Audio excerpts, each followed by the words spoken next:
والتين والزيتون وطور سينين وهذا البلد الأمين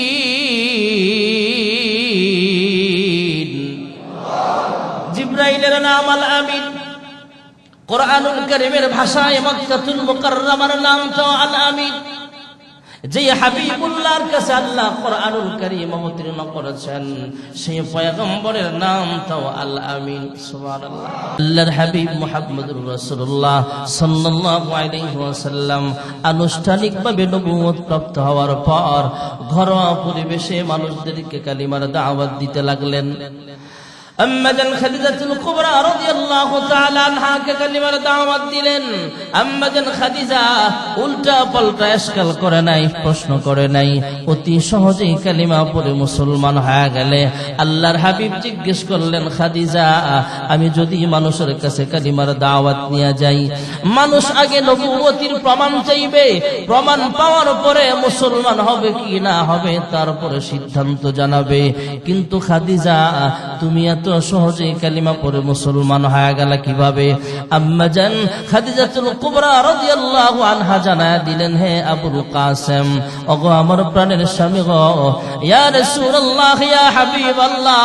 ওগো আল্লাহর হাবিব মানুষ আগে নবুয়তির প্রমাণ চাইবে প্রমাণ পাওয়ার পরে মুসলমান হবে কি না হবে সিদ্ধান্ত জানাবে কিন্তু আমি খাদিজা বহু আগে থেকেই নবুয়তির প্রমাণ পেয়ে সিদ্ধান্ত নিয়ে অপেক্ষায় ছিলাম আপনি কখন বলবেন নবুয়ত প্রাপ্ত হয়েছেন আর আমি খাদিজা সঙ্গে সঙ্গে কালিমা পড়ে মুসলমান হয়ে যাব আল্লাহর হাবিব ঘরোয়া পরিবেশে চুপে চুপে কালিমার দাওয়াত দিতে লাগলেন আল্লাহর হাবিবের সবচেয়ে একজন ঘনিষ্ঠ বন্ধু ছিল যার নাম হলো আবু বকর সুবহানাল্লাহ আরহামু উম্মতি বিউম্মতি আবু বকর হযরত আবু বকর সিদ্দিক আল্লাহর হাবিবের ছোটবেলার বন্ধু নবুয়ত প্রাপ্ত হওয়ার আগে 40 বছরের বন্ধু ছিলেন আবু বকর নবুয়ত প্রাপ্ত হওয়ার পর মক্কি জিন্দেগিতে সবচেয়ে কাছের বন্ধু ছিলেন আবু বকর হিজরতের রাতে গারে সওরের সাথীটাও ছিলেন আবু বকর মদিনার জিন্দেগিতেও সবচেয়ে ঘনিষ্ঠ বন্ধু ছিলেন আবু বকর ইন্তেকালের পরে রওজা আতহারের সাথীটাও হলেন আবু বকর আর জোরে কোন দুই সাথীকে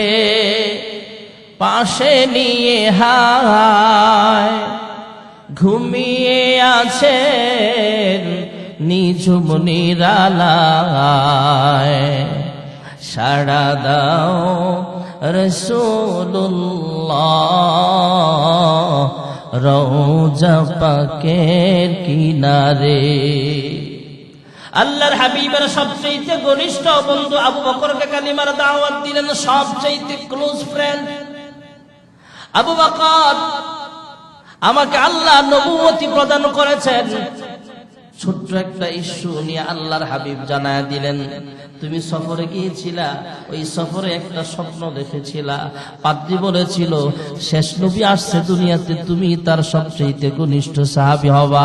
ওই স্বপ্নটাই হলো আমার নবুয়ত পাওয়ার প্রমাণ আবু বকর দেরি করে নাই সঙ্গে সঙ্গে মুসলমান হয়ে গেলেন সংক্ষেপে বলছি ভাইয়েরা আমার আল্লাহর হাবিব জিজ্ঞেস করলেন হে আবু বকর বন্ধু বন্ধুকে এত বিশ্বাস করতে তো দেখি না আমি যদি অন্য মানুষের কাছে কালিমার দাওয়াত নিয়ে যাই মানুষ আগে নবুয়তির প্রমাণ চাইবে বিভিন্ন জেরা করবে বিভিন্ন প্রশ্ন করবে তুমি উল্টা পাল্টা প্রশ্ন করো নাই অতি সহজেই তুমি কালিমা পড়ে মুসলমান হয়ে গেলা কিভাবে আবু বকর ডাক দেয়া কয় ওগো আল্লাহর হাবিব আপনাকে আমার চাইতে ভালো করে কেউ চিনে না ছোট্টবেলা থেকে আপনাকে আমি ভালো করে চিনি আপনি 40 বছরের ভিতরে কোনোদিন একটা মিথ্যা কথাও বলেন নাই ওগো আল্লাহর হাবিব এই 40 বছরে কোনোদিন আপনি একটা মিথ্যা কথা বলেন নাই আজকেও যখন বলেছেন নবুয়ত প্রাপ্ত হয়েছেন, আমি আবু বকর বিন্দু পরিমাণ সন্দেহ করি নাই। আমার 100% ইয়াকিন হয়ে গেছে আপনি আসলে আল্লাহর পাঠানো পয়গম্বর। আমি এক মুহূর্ত দেরি করি নাই, সঙ্গে সঙ্গে কালিমা পড়ে মুসলমান হয়ে গেলাম।